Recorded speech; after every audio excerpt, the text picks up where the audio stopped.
Okay, it's time to get this neck fitted. You can see with the straight edge here that I've got some work to do. This part of the neck, we gotta have this come down this way because we're seeing light here between the neck and the body.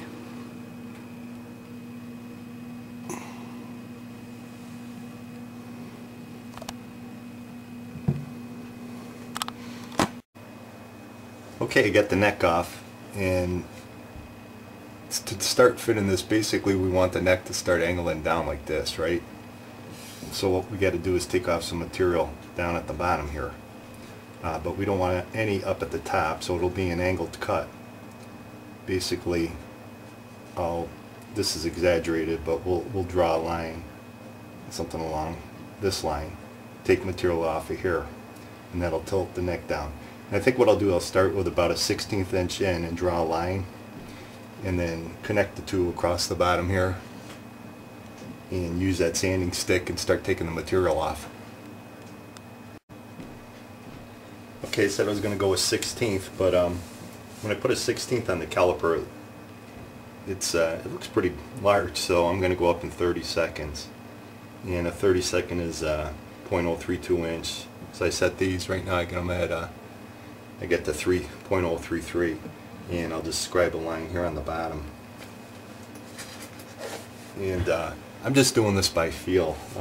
There's, I guess, there are mathematical calculations you can use if the bridge is already on and your fretboard's on, and you know what distance you've got to adjust the neck. You can plug it into a geometrical equation and figure out how much you need to take off at the bottom. But we're just going to do this kind of by eye.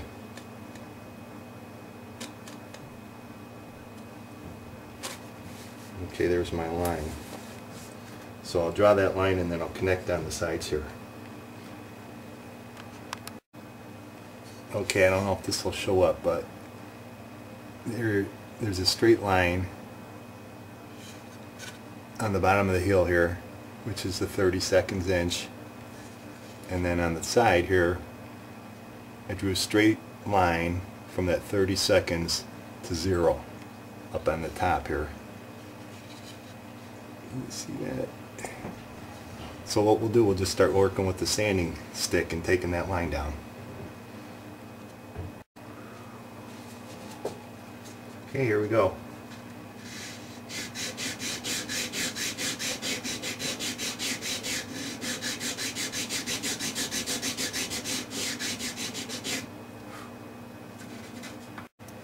Okay, I left the line just so I could see it on both sides, and we'll try putting it in the body now and see what kind of progress we're making here. Okay, I've been just taking it a little at a time, and probably did it twice, taking a 32nd off. Just about where it needs to be.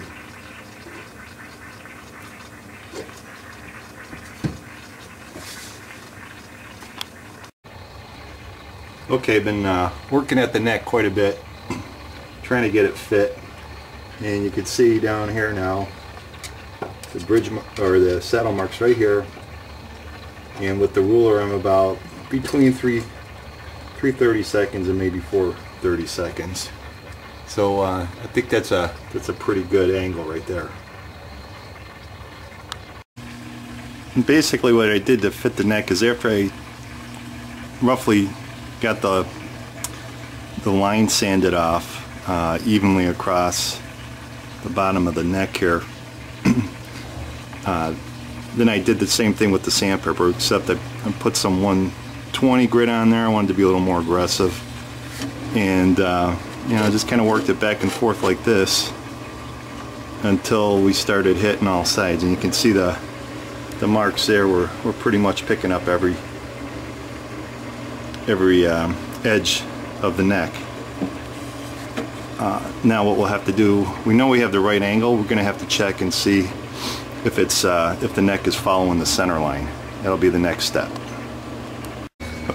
Okay, here's how it's looking right now, the neck with the 120 grit, and it's pretty good. It's not perfect. There's a little bit of a space here, little space there, but after we ensure that the neck is following the center line, then what we'll do is the same thing, but I'll put some 220 grit on there and just get it perfect so that there's no gaps here at all. Okay, as I was saying last, what I've got to do is find the center line of the neck, make sure it's lined up. And to do that, I'm going to build I wanted to build a jig. And kind of what I basically got here is some, I think this is plastic, it's like polyacrylate. And I cut it about 2 inches wide. I had to join it because it wasn't quite long enough. And in the middle of the neck there's like a slot running down the middle of the neck that's going to accept the truss rod. So basically I made some spruce pieces that exactly match that slot, and I'll glue them to the polyacrylate here. So I've got it clamped right now, and I'm just going to make a line where I want to glue the spruce. And then when we've got that done, then I'll scribe a center line, a very accurate center line down it. Then I can use that for making sure that the neck's okay.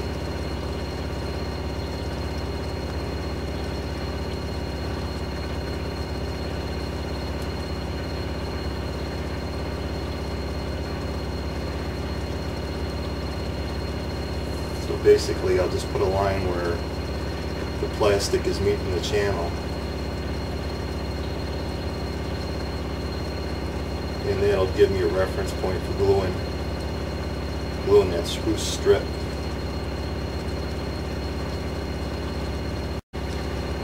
Okay, I put a towel under here, white towel, so I've got some contrast. I can see where my lines are. And I'm really not sure what kind of glue to use. I'm going to try some of this thicker super glue. It's like brush on. And we'll see if that works here. Get it nice and saturated.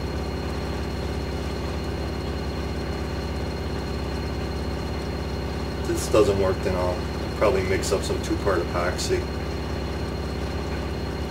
Figured this would be a little better because it'll dry a little quicker for me.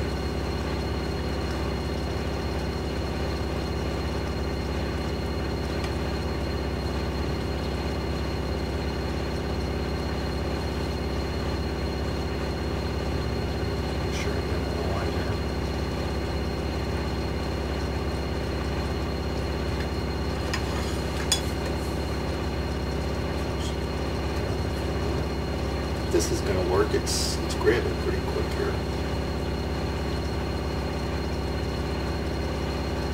Okay.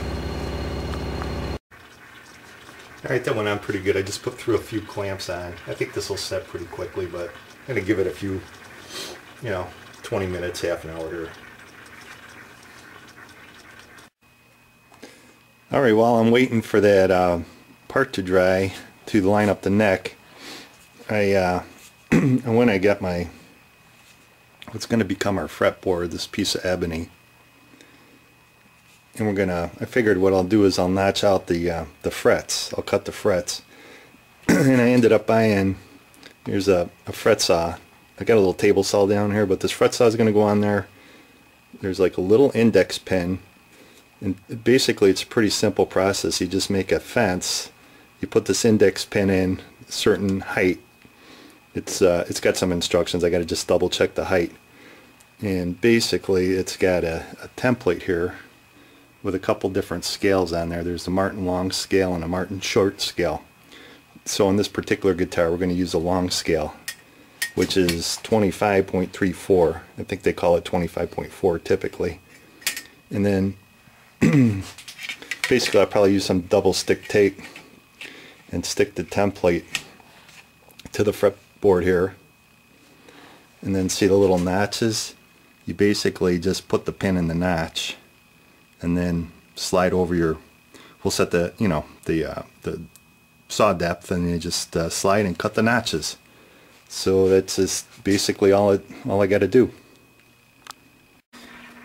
Okay, fresh back from the table side, cut the slots in this ebony fretboard, and I just double check before I cut it, because I do have a Martin long scale on one side, Martin short scale the other, but everything is matching up.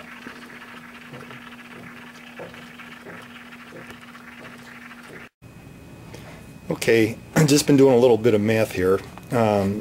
Here's the fingerboard here, and the one edge that I cut the fret slots off of was this. This is a true edge, so these are at a 90 here.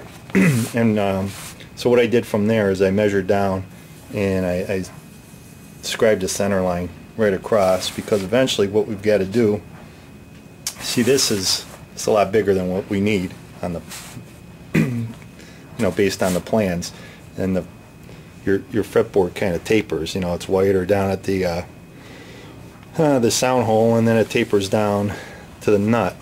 Now the nut on this guitar is here it is, 1 and 25/32, which is 1.78125 inch, and if I take half of that, that's 0.89 inch. So basically on either side of the center line I'll mark 0.89 inch, and then back on the plans here they show you the width at the 12th fret, 2 3/16, which is 2.1875, and half of that is like 1.09 in change. So at the 12th fret here I'll mark on either side 1.09, and then I'll connect those lines and cut the board.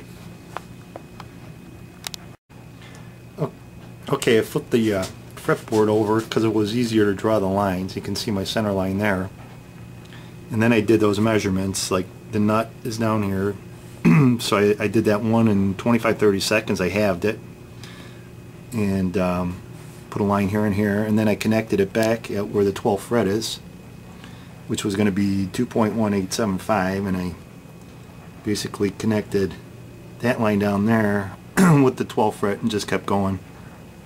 But I left my calipers here. You can see we're right on.